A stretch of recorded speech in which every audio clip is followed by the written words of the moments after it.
दोस्तों, साउथ की फिल्मों के सुपरस्टार और करीब करीब हर अवार्ड को जीत चुके धनुष की दूसरी बॉलीवुड फिल्म रिलीज हो गई है। अब लंबे समय बाद बॉलीवुड में लौटे धनुष को बेहद कम बोलने वाला और इंट्रोवर्ट माना जाता है, मगर इस बार इसी धनुष ने वो कर दिया, वो कह दिया जिसकी किसी को उम्मीद नहीं थी। दोस्तों, धनुष ने करण जौहर के ही सामने करण जौहर को बुरी तरह से धो दिया, बेइज्जत कर दिया, यहाँ तक कह दिया कि वो सबसे खराब डायरेक्टर है, उसके साथ काम करना वो बिल्कुल भी पसंद नहीं करेंगे। यही नहीं, पास में ही बैठी सारा अली खान को लेकर भी वो सब कहा, जिससे सारा का खुद पर से ही भरोसा उठ गया। तो आपको बताते हैं क्या क्या हुआ, कैसे हुआ, कहाँ हुआ। कमेंट करके आप भी इसे लेकर अपनी राय जरूर दें। वीडियो को लाइक और शेयर कर अपना प्यार और सपोर्ट दिखाएं और हमारी आवाज बुलंद करने के लिए चैनल को सब्सक्राइब कर हमारे साथ जरूर जुड़ें। तो साउथ की फिल्मों के स्टार्स को बेहद ईमानदार और कर्मठ माना जाता है। दोस्तों, इन दिनों तो कई साउथ की फिल्में बॉलीवुड से आगे निकल रही हैं, चाहे वो हालिया रिलीज फिल्म पुष्पा हो, केजीएफ, बाहुबली, यही नहीं RRR तो और भी ज्यादा धमाकेदार अंदाज में सामने आने वाली है।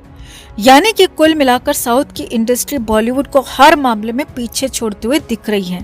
और साउथ की फिल्मों के स्टार्स को इतना सब कुछ होने के बाद भी बॉलीवुड में वो जगह नहीं मिल पाती, क्योंकि यहाँ करण जौहर या कहें करण जोकर जैसों ने अड्डा जमाया हुआ है। मगर उसी करण जोकर को उसी के सामने बुरी तरह धो दिया गया, और वो किया साउथ के ही सुपरस्टार धनुष ने। जी हाँ, एक इंटरव्यू में करण जौहर और धनुष आमने सामने थे और साथ में थी सारा अली खान। अब करण जोकर ने वैसे तो धनुष से कई सवाल पूछे और उनके जवाब भी धनुष ने बेबाक अंदाज में दिए, लेकिन असली हंगामा, असली बवाल तब मच गया जब धनुष से करण जौहर ने एक ऐसे डायरेक्टर का नाम लेने को कहा जिसके साथ वो काम करना चाहेंगे। करण जौहर ने अपना नाम लिया और कहा कि क्या वो मेरे साथ काम करना चाहेंगे, मैं कितना बड़ा डायरेक्टर हूँ। तो धनुष ने साफ साफ इनकार कर दिया। जी हाँ, धनुष ने कहा कि वो आनंद राय के साथ फिर से काम करना चाहेंगे। लेकिन जब करण जोकर ने रोक कर पूछा कि वो पुराने डायरेक्टर की बात नहीं कर रहे हैं, बल्कि किसी नए डायरेक्टर की बात कर रहे हैं और उसमें मैं पूरी तरह से फिट बैठता हूँ, तो धनुष ने सामने ही साफ साफ इनकार कर दिया।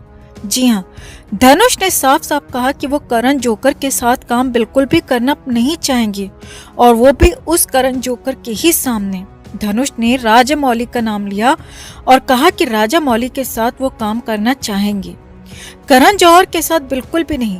अब ये तो करण जौहर के लिए बहुत बड़ी बेइज्जती थी दोस्तों, क्योंकि करण जोकर खुद को बॉलीवुड का बड़ा डायरेक्टर मानता है और उसे लगा होगा कि धनुष उसका नाम लेकर खुश हो जाएंगे और कम से कम उसके सामने तो ये बोल ही देंगे कि हाँ, मैं करण जौहर के साथ काम करना चाहूंगा। करण जौहर अच्छे डायरेक्टर हैं, मगर ऐसा बिल्कुल भी नहीं हुआ। जी हाँ, धनुष ने करण जौहर के सामने भी करण जौहर की कोई तारीफ नहीं की, या कहे कि करण जोकर को पूरी तरह से खारिज कर दिया और जौहर के पैरों तले वहीं पर जमीन खिसक गई। करण जौहर को यकीन ही नहीं हुआ। जबरदस्ती हंसते हुए करण जौहर को बोलना पड़ा कि हाँ, राजामौली बहुत बड़े शानदार डायरेक्टर हैं। मगर यहाँ पर करण जौहर ने गुस्से को अंदर ही पी लिया, क्योंकि बेइज्जती बिल्कुल सामने हुई थी, जो कि करण जौहर बिल्कुल भी एक्सपेक्ट नहीं कर रहा था। अब सिर्फ करण जौहर ही नहीं, बल्कि साथ में बैठी सारा अली खान को भी धनुष ने धो दिया। धनुष से पूछा गया कि किस बॉलीवुड एक्ट्रेस के साथ काम करके सबसे ज्यादा अच्छा लगा, कौन सी बेहतरीन एक्ट्रेस उन्हें बॉलीवुड की लगी।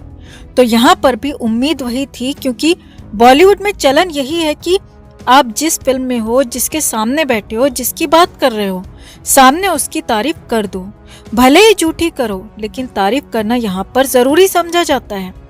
मगर यहाँ तो सामना साउथ के स्टार से था, जिनके लिए झूठी तारीफ की कोई बात ही नहीं थी। धनुष ने सारा अली खान को भी खारिज कर दिया और कहा कि सारा नहीं, मैं सोनम कपूर का नाम लूंगा, सोनम कपूर ज्यादा बेहतर हैं, सारा सोनम के सामने कहीं भी नहीं टिकती।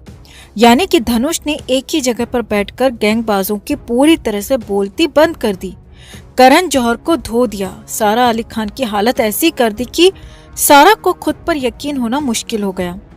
वैसे हम धनुष की एक बात को छोड़कर हर एक बात से सहमत हैं, और वो ये कि सोनम उन्हें अच्छी एक्ट्रेस लगती हैं, जबकि हमें ऐसा बिल्कुल नहीं लगता। और शायद आपको भी ऐसा नहीं लगता होगा। सोनम से कहीं बेहतरीन एक्ट्रेसेस हैं हमारी इंडस्ट्री में जिन्हें वो पॉपुलैरिटी नहीं मिल पाई जो बेवजह की सोनम जैसी एक्ट्रेसेस को सिर्फ इसीलिए मिल गई क्योंकि वो एक फिल्मी घराने से हैं। और सुशांत के बाद हम सब अच्छे से समझ चुके हैं कि बॉलीवुड में किस हद तक नेपोटिज्म चलता है। यहाँ टैलेंट नहीं, स्टार किड्स को सर पर बिठाया जाता है और यही वजह है कि हम सुशांत जैसे टैलेंटेड और बेहतरीन कलाकारों को खोने के बाद उनकी अहमियत समझ पाए। लेकिन बस अब और नहीं, अब देश की जनता जागरूक हो गई है, फैंस सयाने हो गए हैं और अब वो जोकर, खान्स, कपूर्स को नहीं, सिर्फ और सिर्फ रियल टैलेंट को सराहते हैं, अच्छी कहानी को पसंद करते हैं। वैसे धनुष ने जिस तरह इस जोकर और सारा अली खान को बेइज्जत किया, उसे देखते हुए कम से कम सुशांत फैंस के कलेजे को तो ठंडक जरूर पहुंची होगी, क्योंकि इन दोनों ने ही सुशांत के साथ बुरा किया, सुशांत को धोखा दिया। सुशांत के जाने के बाद उनके लिए एक शब्द नहीं कहा, मगर अपनी अपनी फिल्मों की रिलीज से पहले सुशांत के नाम का खूब इस्तेमाल किया। मगर फैंस ने भी इन्हें हर बार अच्छे से औकात दिखाई।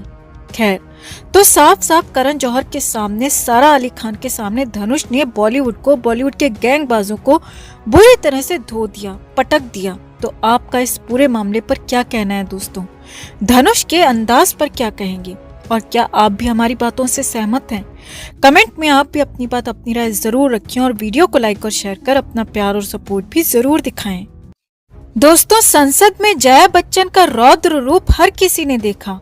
वो अपनी बहू ऐश्वर्या राय से पूछताछ के बाद इतनी नाराज हो गईं कि उन्होंने मोदी सरकार को श्राप तक दे डाला। लेकिन अब जया बच्चन के परिवार वालों ने उनकी खिल्ली उड़ते देख उनके पक्ष में ऐसा बचाव किया है जैसा कि वो पहले भी कई बार करते आए हैं, जो कि बिल्कुल भी जेन्युइन नहीं लगता बल्कि हास्यास्पद लगता है। दरअसल उन्होंने खुलासा किया है कि थाली वाली चाची को एक बीमारी है जिसकी वजह से उन्हें इतना गुस्सा आ जाता है कि वो अपना आपा खो देती हैं। श्राप देने वाली, खुद को भगवान समझने वाली गुड्डी या कहीं बुड्ढी को अक्सर गुस्से में ही देखा जाता है। उनके गुस्से की वजह क्लॉस्ट्रोफोबिया बताई गई है। ये एक तरह का एंजाइटी डिसऑर्डर है जो कि किसी भी इंसान को हो सकता है। इस बीमारी में उस इंसान को लिफ्ट, हवाई जहाज, गुफा, changing room, automatic door lock जैसी चीजों के इस्तेमाल करने से डर लगता है। इस बीमारी के बारे में अभिषेक बच्चन ने खुलासा करते हुए कहा था कि ये एक ऐसी मानसिक स्थिति है जिसमें इंसान अचानक भीड़ को देखकर परेशान हो जाता है, कई बार गुस्सा भी आ जाता है। माँ को ये बिल्कुल पसंद नहीं कि कोई उन्हें धक्का दे या फिर टच करे। इसके अलावा कैमरे के फ्लैश से भी उन्हें दिक्कत होती है। यही वजह है कि जया को भीड़ वाली जगहों पर काफी गुस्सा आ जाता है। तो ऐसे में हम उनके सुपुत्र अभिषेक से पूछना चाहेंगे कि अगर आपकी माताजी को वाकई में ऐसी कोई बीमारी है तो वो कई बार भीड़ वाली पार्टियों में कैसे टल्ली होकर एंजॉय करती नजर आती हैं, डांस करती हैं, जहां लाउड म्यूजिक बजता है, भीड़ भी होती है, कैमरा फ्लैशेस भी होते हैं, लेकिन तब तो वहां पर उनकी बीमारी नहीं उखड़ती और उन्हें गुस्सा भी नहीं आता। तो ऐसे में आप थाली वाली चाची के बारे में क्या कहना चाहेंगे दोस्तों? क्या उन्हें वाकई ऐसी कोई बीमारी हो सकती है या फिर ये उनका स्वभाव ही है? आप क्या सोचते हैं? कमेंट में आप भी अपनी बात, अपनी राय जरूर रखें और वीडियो को लाइक और शेयर कर अपना प्यार और सपोर्ट भी